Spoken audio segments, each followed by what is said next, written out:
Hi everyone, welcome back to my kitchen. My name is Buki Akimade. I'm a home cook and a food influencer here in Lagos, Nigeria. In today's video, we're going to be talking about herbs and spices, where to store them, how to store them, where to buy them, and some of the spices that I like to keep on hand to help me in my everyday cooking. Before we get into all of that though, if you haven't already subscribed to my channel, please do that now. Please hit the subscribe button, also hit the bell so that you're notified every time I post new stuff.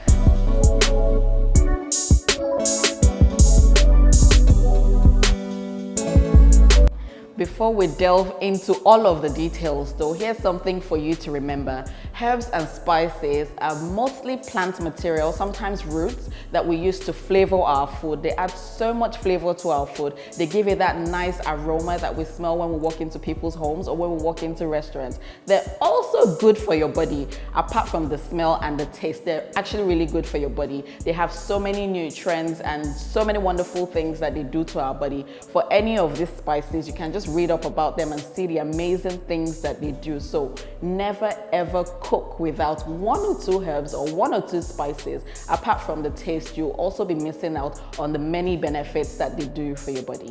Most of our spices come whole or ground. I like to buy the ones I can find whole because they retain their freshness and they retain their flavor. So every time I need these types of spices, I grind them and I use them freshly ground.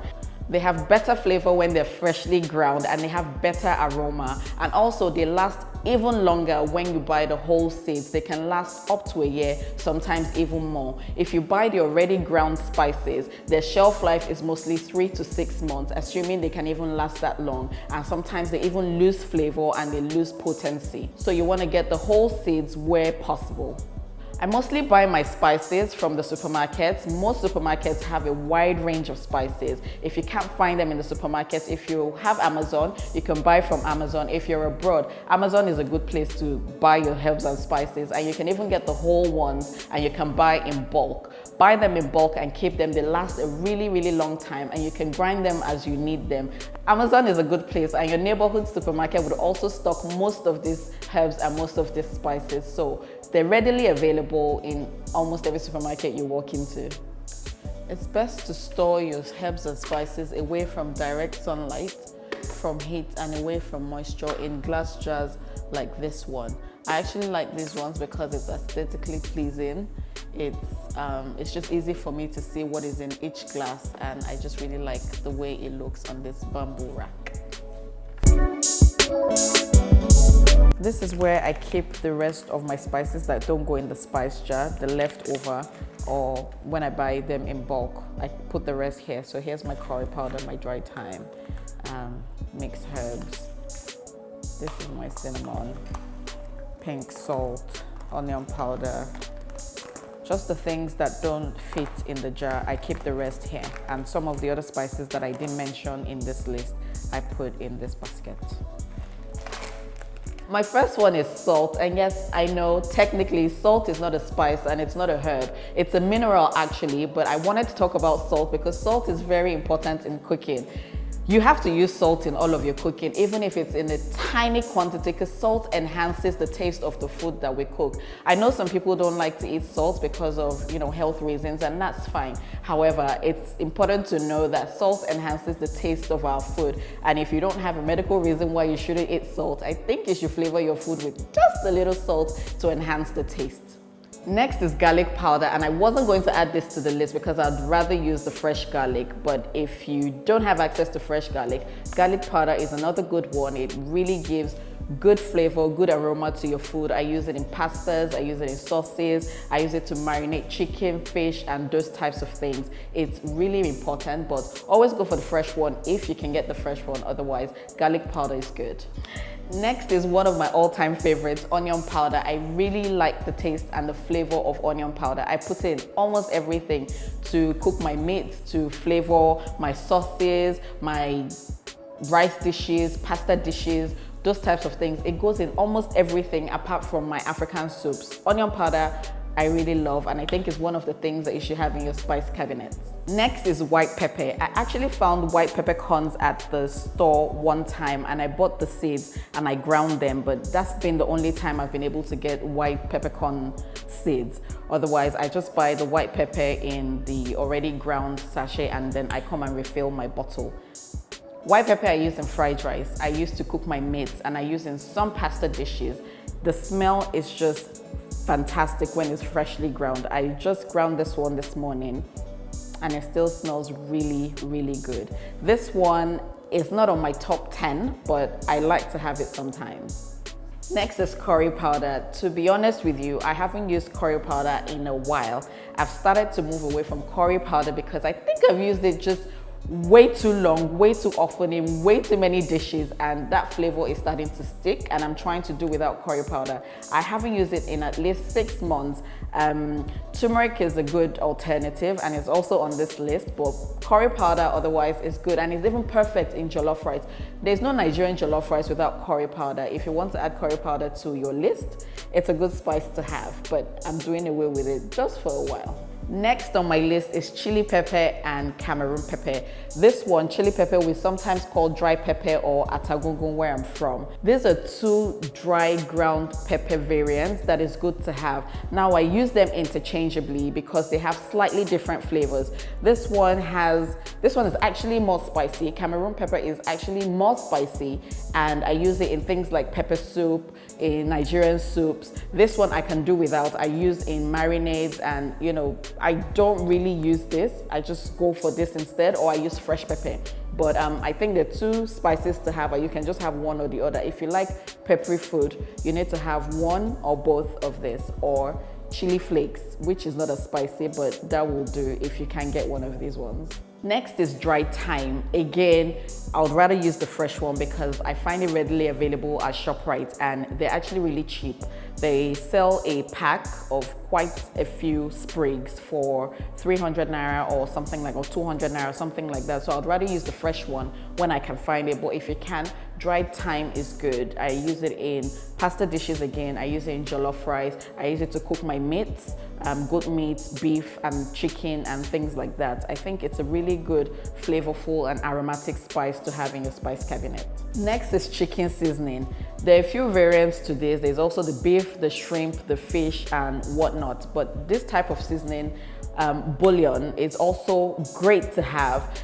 Where I come from, we use it for almost everything: to cook your meat, to cook your fish, to marinate, to spice, to make pasta, to cook rice, to cook beans, to cook yam. We use it for everything. If you're a Nigerian cook, this one is a very, very, very important one to have. It adds so much flavor to your cooking, but be wary of it though, because it's high in sodium and it's, you know, salty. So I use it interchangeably with salt. Most times when I use this, I don't use salt. So you need to be wary of the salt level and the sodium level if you're using chicken or beef or fish or shrimp seasoning. They're quite high in sodium. Fennel is one of my favorite herbs to have. I like the way it smells, I like the taste. I've used it to cook jollof rice before and it tasted so yum. I also use it in my teas. I use it in my hibiscus tea. I use it to brew my ginger tea and it tastes really, really good. I'm sure there are thousands of other things that you can do with fennel, but these are just some of the things that I do with my fennel seeds. I use them whole, I don't grind them, but you can grind it if you want to. Next is ginger powder. Again, this is one of the ones I would rather use the fresh version of. I love fresh ginger roots. It's so aromatic. It tastes really, really good. I use it to cook. I use it in teas, but if you can't find fresh ginger roots, the powder is just as good and it lasts so long. It gives a really nice aroma to your foods. I use it in some Asian cooking. I use it to spice my meat, to make marinades, to make dry rubs, and in actual cooking as well. It's so, so good. The benefits of ginger, in fact, I cannot start to name them. If you can't get fresh ginger, which is my first recommendation, the fresh one, if you can't get the fresh one, ginger powder is just as good. Oregano is one of my favorite herbs. Actually, it's my #1 favorite herb to have. I like everything about it. I use it in my pastas, I use it in my shrimps. I love it in shrimps and I love it in fish. I make pasta dishes with it. I season my meat when I'm boiling my meat or my goat meat and things like that. I use oregano in there and it smells absolutely fantastic. If you're not used to it or you don't use it, I really think that you should get on board and try oregano. It's really, really good. Next is paprika. Let me be honest with you, I only use paprika for the color. When I need to season and make marinades or dry rubs, I use paprika for the color, and I'm sorry that I don't use it for more. I don't particularly like the taste, so I won't use a lot of it, but I think if you're like me, if you're a home cook and you worry about the way things look, I think paprika is good for color. It would help with the color of your dish, and I'm sure it has thousands of benefits too, so you guys can read up on it, but this is all I do with paprika, I'm not even going to lie. Next is crayfish powder. Hear me out, hear me out. I know you're wondering why it's on the list. I'm Nigerian, I cook with this like almost every day, and it's an important ingredient to have. This is a seasoning, it's more of a seasoning. Does that fall on the herbs or something?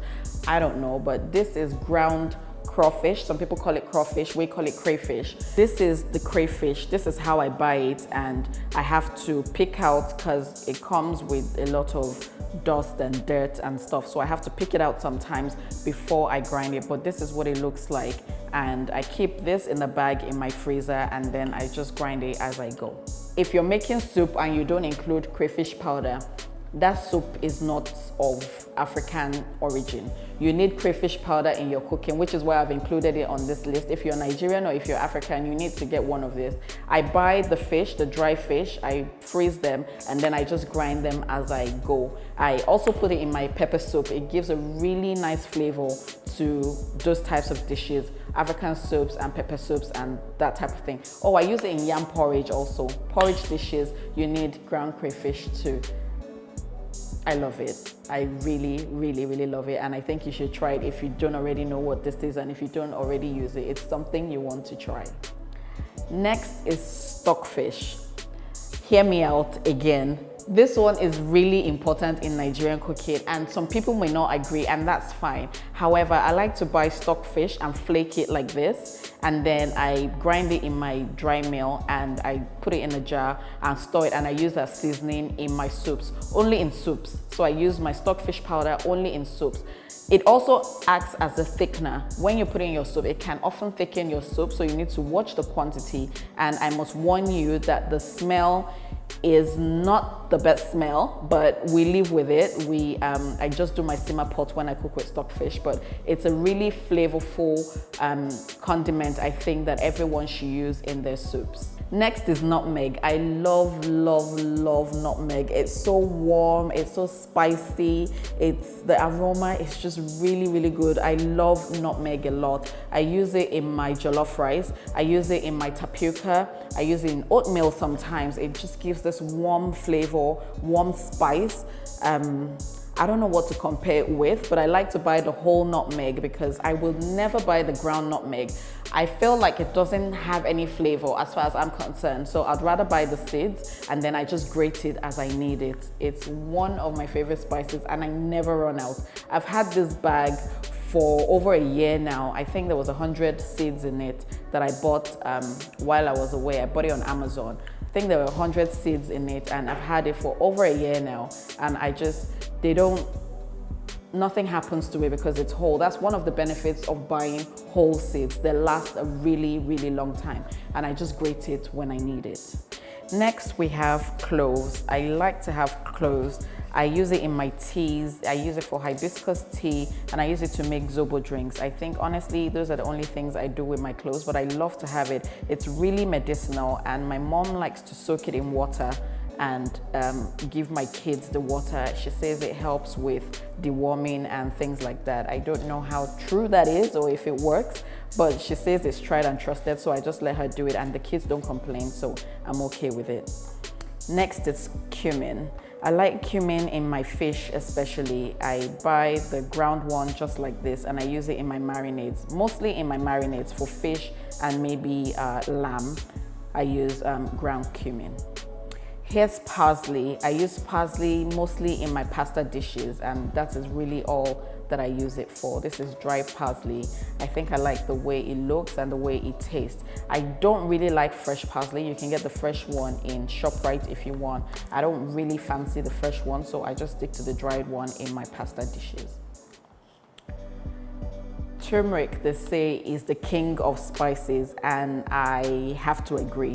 Turmeric has so many benefits. You can use it in place of curry powder if you don't want or you can't find curry powder. I use it in golden milk, which has so many fantastic benefits for the body. It helps you sleep, it aids digestion, it can even help in weight loss. But yeah, turmeric is good for a lot of things, and I always have to have it.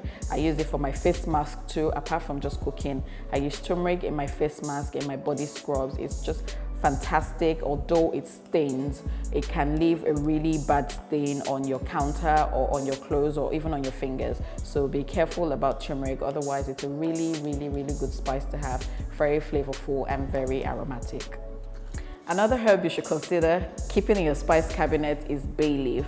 Bay leaf is really good. I love the flavor of it. I use it in cooking my meats, in cooking my oxtail, my goat meat. I use it in my jollof rice. I never miss bay leaf in my jollof rice. It's just really important. Side by side with nutmeg in jollof rice, it's really important. Some people grind theirs. I don't use it ground. I just use the whole leaves like this. I throw it in the dish and then I take it out once I'm done. It would have left its flavor in there. You can smell it, you can even taste it, and I think it's just one of those fantastic ones to have. So guys, I hope you've learned a thing or two about herbs and spices. Remember that these are just some of the ones that I like to keep on hand, and it's a good starting place if you cook. This is a good starting place to start to gather your spices, and of course it can change. You can take out what you don't need from this list and you can add your own. It would mostly depend on what you like to cook, the kind of cuisine that you like to cook and the type of food that you like to cook. But here is a good list for you to start if you're a Nigerian home cook. I hope you've enjoyed watching this video, and I hope you've picked up one or two things. If you have, please leave me your comments and your suggestions down below. If you have any suggestions for what you'd like to see on my channel, I'd love to hear it. Hit me in the comment section also. Let me know if you enjoyed this video and if you want to see more of this type of content. Thank you so much for watching this video, and I'll see you in my next one. Bye bye.